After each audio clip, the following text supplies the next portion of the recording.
Yes, sir. Okay, so you are giving interview for IOCL? No, sir. I am giving interview for UPRVNL Assistant Engineer exam. Okay, so you are giving SNAP for power SNAP or system? power system. Yes, sir. Okay, so it's your first first SNAP or second SNAP? Sir, first SNAP. Okay, so can you tell what is the protective relay? Yes, sir. Protective relay is used to protect a system. When a fault occur in a system, it is used to isolate the fault. It is used to sense the what is the cause of fault and operate the equipment which is necessary to isolate the fault, like circuit breaker. Okay, and what are the type of relay? Relay, basically there are main two types of relay: electromagnetic attraction type relay and electromagnetic induction type relay.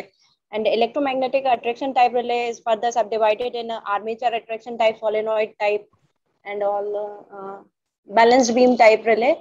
And induction type में watt meter type relay and induction cup relay. Okay, so can you tell what is the fundamental element of the relay? Fundamental elements of Relay. Fundamental elements of relay.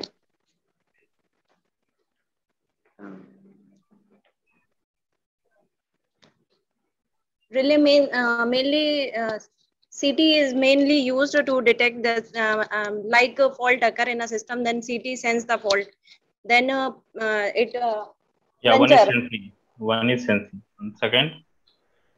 Sensing device. And second. Then operating spring is used. Then it close the trip coil circuit जो रहती है उसको close करती. और बताइए. अच्छा ये हो गया मैं कंट्रोलिंग. और तीसरा sensing controlling and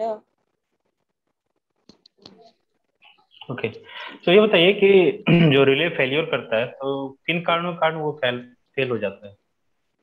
relay failure. Relay failure.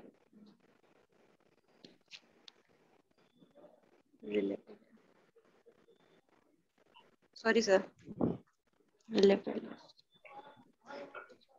अच्छा ये बताइए कि पावर सिस्टम में जो हम लोग लोड फ्लो पढ़ते हैं. Yes sir. तो लोड फ्लो का इक्वेशन पता है? Impedance equal to load flow equation. हाँ, load flow equation. Y parameter.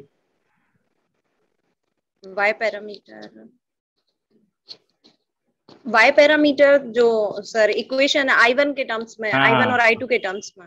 हाँ जी, V इंटू आई कंजुगेट जो होता है. No sir, sorry sir, conjugate के टर्म्स में. अच्छा बताइए कि Newton Raphson method, fast decouple या फिर लोड फ्लो, सबसे मोस्ट इफेक्टिव हम कौन सा यूज करते हैं? Newton Raphson method sir. क्यों फास्ट डिकपल क्यों नहीं यूज करते? सर फास्ट डिकपल्ड मतलब एक्यूरेसी के टर्म्स में बात करेंगे तो न्यूटन रैप्सन मेथड जो है वो ज्यादा एक्यूरेट मेथड है. फास्ट डिकल्ट में क्या होता है कि एजम्पशन लेके सॉल्व करना होता है. जैसे लार्ज सिस्टम है उसके लिए एजम्पशन उसमें मानते हैं तो एक्यूरेसी न्यूटन रैप्सन के कंपैरिजन में थोड़ा सा कम हो जाती है. अच्छा ये बताइए कि ये जो हम पढ़ते हैं जैसे कि जो फॉल्ट एनालिसिस के लिए हम हमेशा जेड पैरामीटर या वाई पैरामीटर, कौन सा पैरामीटर हम लोग यूज करते हैं? फॉल्ट सिस्टम फॉल्ट स्टडी के लिए. फॉल्ट स्टडी के लिए जेड पैरामीटर्स के लिए जेड पैरामीटर यूज करते हैं. अच्छा, और एडमिटेंस निकालने के लिए हम वाई पैरामीटर. हाँ, लोड फ्लो स्टडी में वाई पैरामीटर सर. बिकॉज ऐसा इसलिए जो बाय बस मैट्रिक्स होती है ना उसमें से कॉम्प्लेक्सिटी नहीं होती है. तो लोड फ्लो स्टडी के लिए हम बाय बस मैट्रिक्स का यूज करते हैं. एंड जो जेड बस मैट्रिक्स जो है क्या कहते हैं फॉल्ट का जो कैलकुलेशन करते हैं वो इम्पिडेंस के टर्म्स में करते हैं इसलिए सर. अच्छा ये बताइए कि एप्लीकेशन बता सकती हैं क्या डायरेक्शन ओवर करंट रिले का? सर क्या डायरेक्शन ओवर करंट रिले का एप्लीकेशन क्या क्या होता है? डायरेक्शनल ओवर करंट रिले का एप्लीकेशन. Sorry sir. अच्छा, ये बताइए कि बुकोज रिले जो हम ट्रांसफार्मर में यूज करते हैं, यस सर। तो उसमें जो स्विचिंग मटेरियल होता है वो कौन सा मटेरियल होता है? बुकोल्स रिले में स्विचिंग मटेरियल, हम्म।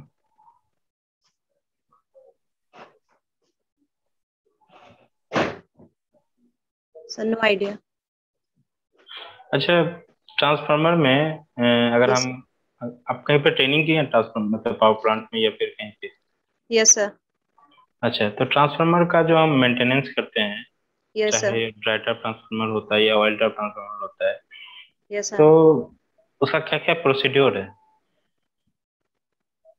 ट्रांसफॉर्मर मेंटेनेंस का प्रोसीजर। क्योंकि आप जहाँ जाइएगा वहाँ पे आपका काम इलेक्ट्रिकल का मेंटेनेंस का होता है, मोस्टली यस सर। पीएसयू में। Yes sir. तो कोई आइडिया है कि क्या क्या हम करते हैं? प्रोसीजर का तो आइडिया नहीं है सर। ओके, कोई बात नहीं। अच्छा, ये बताइए कि कौन कौन से फॉल्ट हो सकते हैं ट्रांसफार्मर में? ट्रांसफॉर्मर के fault.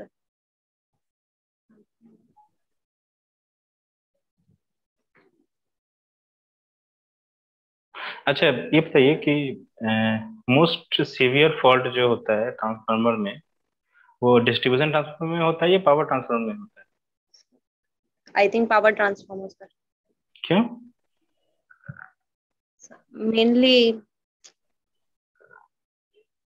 Main power transformer. Sir reason नहीं पता है।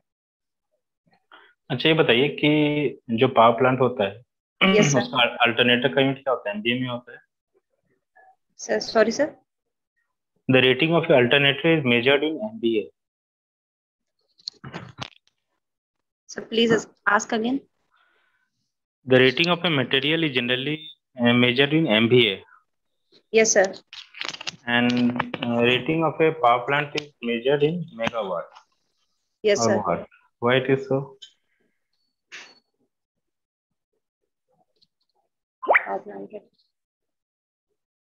पावर प्लांट रेटिंग इन मेगावाट।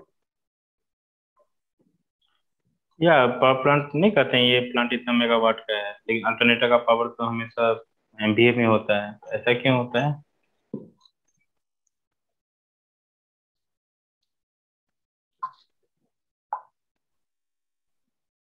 सर कुछ गेस करिए। Sorry sir. पावर प्लांट सब पावर प्लांट में मतलब जो पावर फैक्टर ना उसका टर्म्स उसको उसके शायद सर पावर फैक्टर को इंक्लूड करते हैं ऐसा कुछ। ओके, तो पूजा जी, आपका इंटरव्यू ओवर हुआ यस सर। और मैं आपको फीडबैक दे रहा हूँ। Yes sir. Yes sir. Okay, so coming to the first, the last question, power yes sir. rating।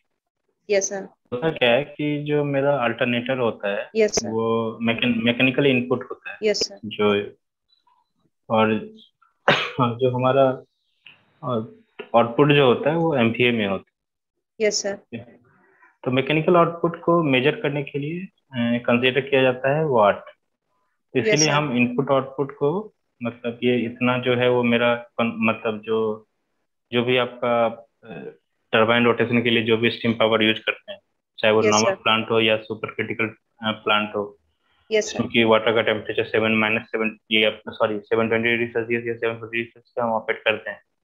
Yes जो सर। साइज लेस लेस जाता है, तो हम क्या करते हैं कि जनरली कंसिडरेशन में हम जो है सो इनपुट आउटपुट को बैलेंस करने के लिए ये नोमेनक्लेचर फॉलो करते हैं। Okay sir. ओके, उसके बाद आते हैं application of direction over current relay. Yes sir. Okay, तो इसका एप्लीकेशन, ओवर करंट रिले का एप्लीकेशन कहाँ कहाँ हो सकता है? कहाँ पे? रिंग मैन फीडर में हो सकता है, या आपका सिंगल रिंग में हो सकता है, या डबल एंड फीड में हो सकता है। डायरेक्शन का यूज वहीं हो सकता है ना, रिंग फीडर में ही। Yes sir. ओके, और उसके बाद आते हैं कि ट्रांसफार्मर में कौन कौन से फॉल्ट हो सकते हैं। Yes sir. तो नॉर्मल फॉल्ट जो क्या क्या हो सकते हैं, जो interturn fault, tap changer fault, oil leakage fault, ground yes sir. Fault, phase fault, और ओके उसके सर। बाद सिस्टम फेज फॉल्ट वो भी होता है। सिस्टम ग्राउंड फॉल्ट भी होता है, ओवरलोड होता है, या फिर ओवरफ्लक्सिंग, बहुत सारे फॉल्ट होते हैं। Yes sir. ओके। सर और और उसके मेंटेनेंस बाद, प्रोसेसेस हाँ में। बता रहा हूँ। Okay sir. उसके बाद मेंटेनेंस प्रोसीड्योर में हम क्या क्या देख सकते हैं, क्या क्या फॉल्ट होते हैं, उसके क्या क्या कारण हो सकते हैं। तो रिले का हम देख लेते हैं, ऑयल का हम देख लेते हैं, लीकेज तो कहीं से नहीं हो रहा है। Yes sir. तो उसका वाइब्रेशन देख लेते हैं, मैग्नेटोस्टैटिक जो होता है, जो यस सर। वाइब्रेशन होता है। तो इसी तरह का होता है। तो ये सब क्वेश्चन आ सकते हैं। Yes sir. उसके बाद तो आपने कुछ कुछ आंसरों का तो केवल आंसर सही बताया था, तो इस पे यस वर्क सर। कीजिए। Yes sir. और जैसे आप फंडामेंटल एलिमेंट क्या क्या हो सकते हैं, लाइक सेंसिंग एलिमेंट हो सकते हैं, कंपेयरिंग, कंट्रोलिंग, यही तीन होते हैं ना। यस पहले सर। सेंस करेगा, फिर उसको कंपेयर करेगा, फिर उसको कंट्रोल कंपेयर। करेगा। Yes sir. Okay. Yes sir. Okay, तो और कुछ पूछना चाहते हैं? सर सर मतलब इंटरव्यू के हिसाब से मतलब switch gear protection main topic मतलब मेन प्रिपेयर करना टॉपिक, होगा। देखिए क्या होता है, जो आपसे इंटरव्यू लेंगे यस सर। वो आपसे वही क्वेश्चन पूछेंगे जिस फील्ड में वो काम करते आ रहे हैं। यस क्योंकि सर। वो 20 साल से काम करते आ रहे हैं, तो आपके वो किस चीज कम ही पूछेंगे। अगर यस वो सर। एक चीज में अगर वो क्वेश्चन अराइज करते हैं, तो वो इन डेप्थ आपके चलते चले जाएंगे, ट्रांसफार्मर का प्रोटेक्शन, मेंटेनेंस, उसका फॉल्ट, उसका रिले। यस तो सर। ओके, तो जो भी चीज पढ़िएगा तो उसका एक बार में आप देख लीजिएगा ओवरव्यू। उतने टफ क्वेश्चन नहीं पूछते हैं, यस सर। तो आसान क्वेश्चनों में गलत ना ही कीजिए, तो यस सिलेक्शन सर। चांस बनते हैं। Okay sir. ओके, ठीक है सर। ठीक। Thank you sir.